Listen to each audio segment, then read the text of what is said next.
What's going on, good people? Mr. Meyer with the fire, here to take the collective vibe higher. Do the middle pillar and then do it backwards. So in this short video, I'm going to explain to you the middle pillar, how to do it, and how to do it backwards, and why you should do it.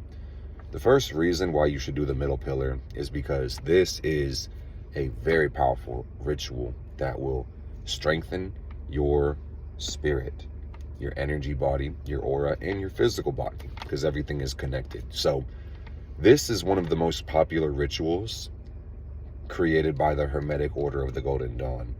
There is some esoteric meaning behind it, so I'm going to explain that and then show you how to do it.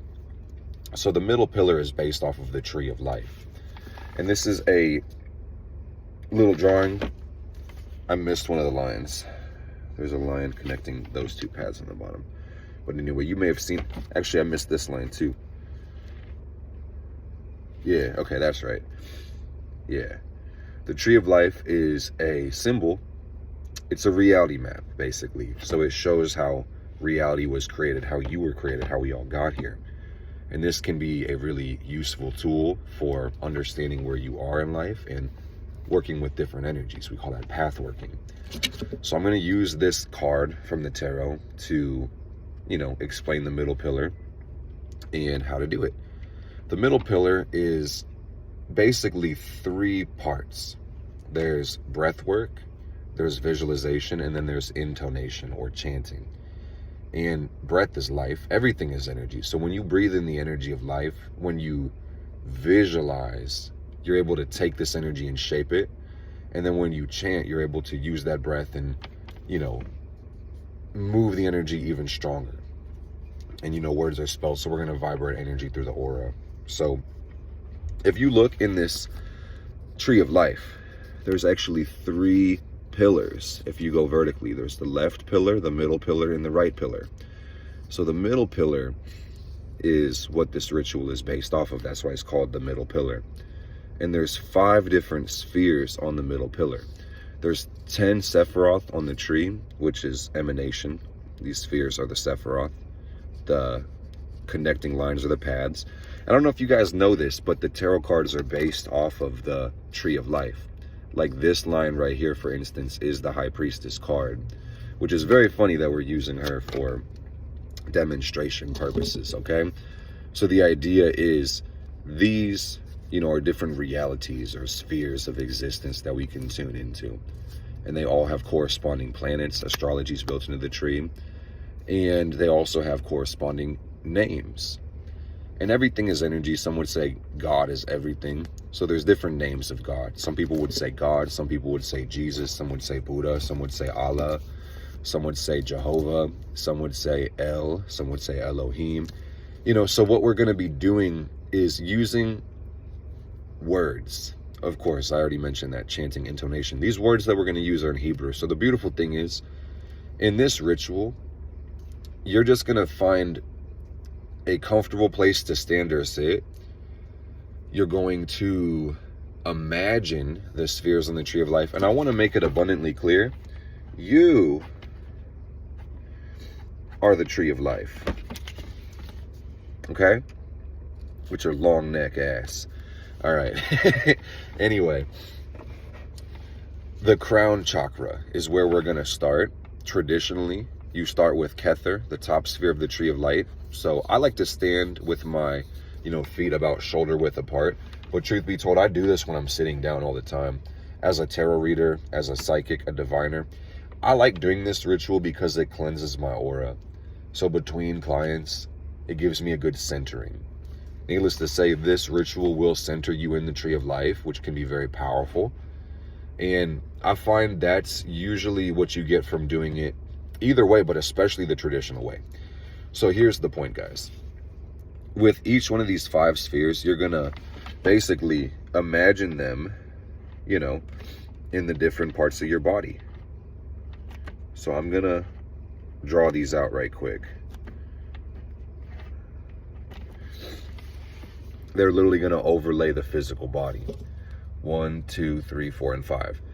And there's colors that correspond. So the first thing you're going to do is imagine the big bright light from the top of the Tree of Life in your crown. above your head. You can imagine it glowing through your head, but it's a brilliant white light. Some people will touch it as they're doing the chanting. That's cool. You don't have to, but it can help you connect and pay attention to it.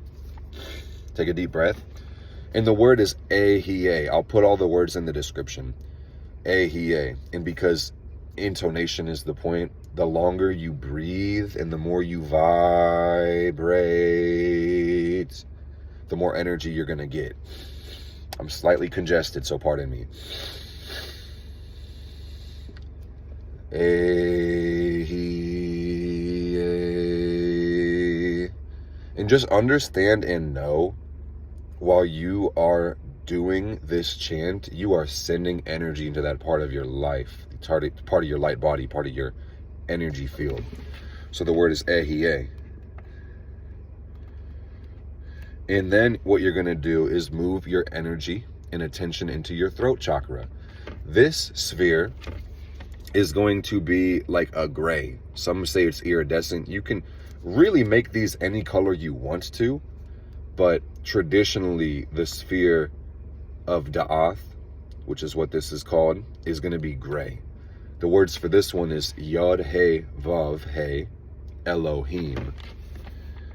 And the important thing to note, guys, is when you do the chants, subsequent chants, you're going to imagine each sphere being connected by the pillar. You know, so do make sure you can see the path in your imagination, going from 1 to 2 and 2 to 3 and 3 to 4 and 4 to 5. Okay? So it goes EHEIEH,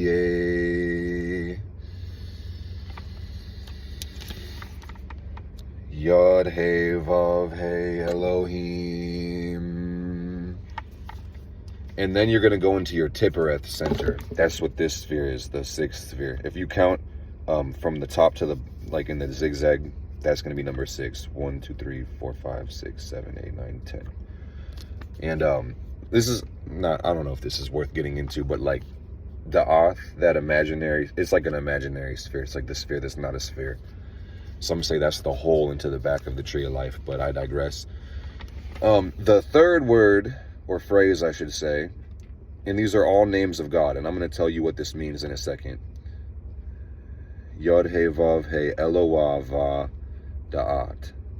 This is all Hebrew, so I'll translate it for you, but it's YHVH, ELOAH, Da'at. And this sphere is going to be basically in your heart and your solar plexus. Some would say it goes kind of in between the two, like around the sternum. But I like to vibrate them big and, you know, just try to expand these as big as you can. But again, you're going to connect 1 to 2 and then 2 to 3. YHVH, ELOAH,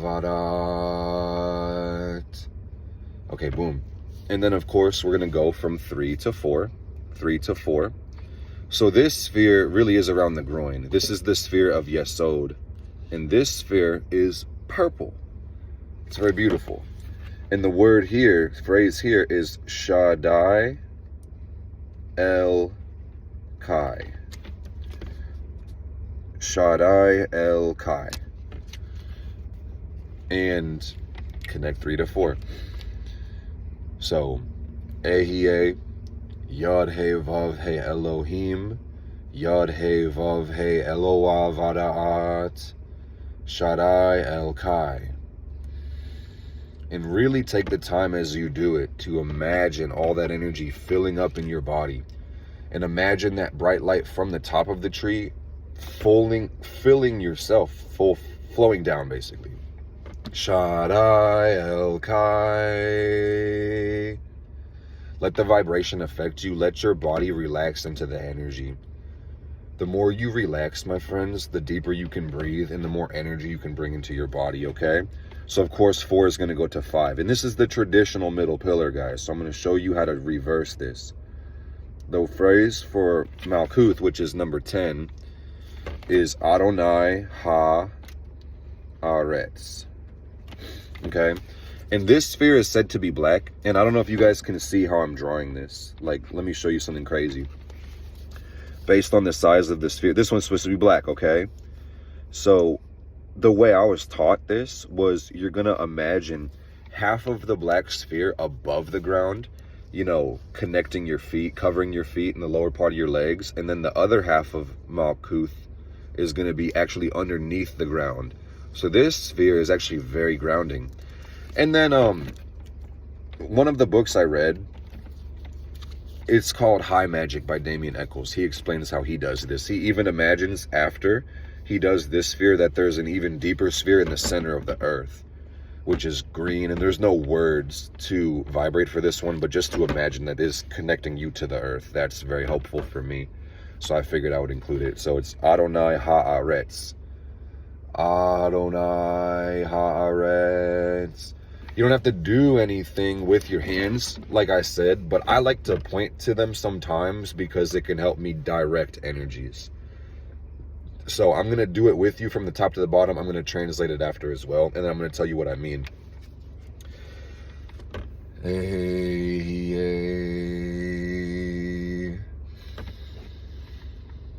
YHVH Elohim.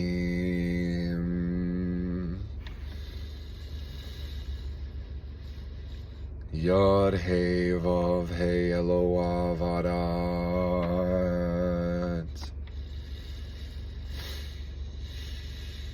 Shaddai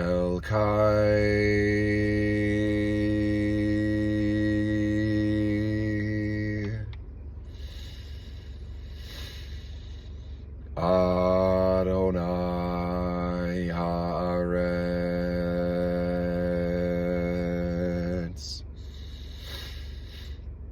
Pardon me for being so congested, y'all, but that's life. So again, breath is life. Breath is the really like the gas for this ritual.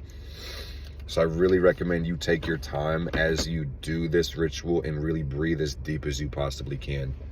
And because this is a art, less of a science, feel free to adapt this ritual. I'm about to show you my adaptation. The words really mean I am EHEIEH, the Lord God of gods, YHVH Elohim, it's like plural gods, YHVH ELOAH, the Lord God of knowledge and wisdom, SHADDAI Elkai, the Almighty Lord of the earth. I am the Lord God of gods, the Lord God of knowledge and wisdom, the Almighty Lord of the earth.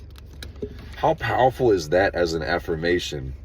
Like in English, that sounds good. I am the Lord God of gods, the Lord God of knowledge and wisdom, the Almighty Lord of the earth. That's some knowledge. Oh, shit. And you're going to have to, and I really recommend you understand that as you're doing this ritual. You are affirming you are a living God. Okay? And if that scares you, let me just say, liberation, illumination, apotheosis. Apotheosis will never come before liberation. There's no free will without free thought. So don't be afraid to free your mind. Okay? Anyway, there's also a Gnostic chant that I really like to incorporate in this. This is just how I do it, what my spirit calls me to do. E-A-O. And these letters vibrate different frequencies. I-A-O. E-A-O. You say it, the sound is made in different parts of the body, the mouth I should say, and they vibrate different parts of the body. The E really vibrates up high. Ah kind of vibrates a little lower, and O vibrates at the very bottom. So I like to do my middle pillar. EHEIEH, YHVH Elohim, YHVH ELOAH, SHADDAI Elkai, Adonai ARETZ. And then when I do the EAO, because it's really going to flow from the top to the bottom, I really like to do the EAO after the middle pillar, because it helps me really connect to the visualization of the whole middle pillar, going all the way from the top of the universe all the way to the bottom of the universe. Like I said, there should be a whole pillar, a whole line going into infinity in both directions, and it's going to cleanse your aura and center you in the tree of life. So try that middle pillar plus the EAO.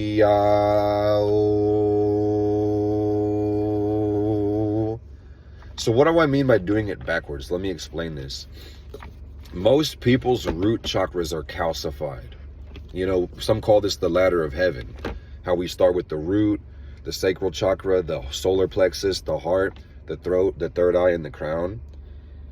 Think about a building. It would be wise to build walls before you place a ceiling, and it'd be really wise to have a foundation before you build walls. Okay? So it's the same way your body works. Hell, it doesn't really matter how open your third eye is if your root is blocked up. Okay? Most people live in a state of fear. I'm just going to keep it a buck with you. And that blocks the root chakra. People sell fear every day to try to get you to buy shit, whether it's a product, a service, or an idea. So after practicing this ritual for some years, I had a download this week. So I'm sharing this video with you because it makes more sense to start from the bottom and work your way up. So what do I mean by that? Sit your ass down on Malkuth. Sit your ass in a chair or stand, feet shoulder width apart, and visualize the earth energy, like the heart of the earth first, and then visualize that black obsidian sphere trapping you onto the floor. Adonai ARETZ. And raise the energy from the ground. SHADDAI ELOHIM. YHVH ELOAH VADAAT. YHVH ELOHIM. EHEIEH.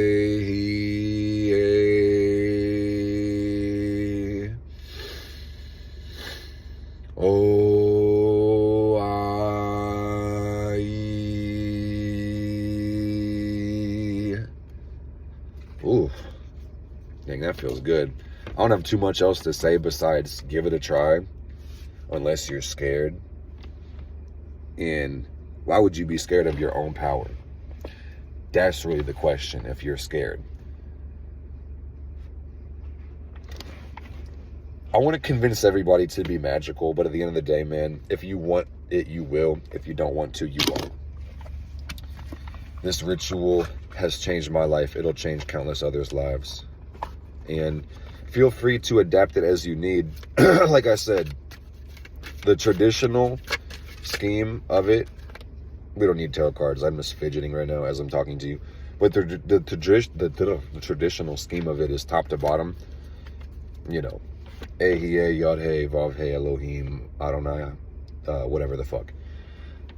VADAAT, SHADDAI, okay, ADONAI, ARETZ. But because you're doing this for you, there's no motherfucking rules, man. You have free will. So my point is just this. Do what your body calls you to do. This is like eating. Same way you eat in the physical world, you need to eat in the spiritual world. So it's like, hey, let's say your heart chakra is more hungry than your sacral chakra. You might start at top or bottom, and then you might do one chant for each, but you might do 50 for the middle sphere. You know, have fun with this ritual. Just understand it's a tool. Tools are only limited by your understanding and application of their use. And I love you. Blessed be.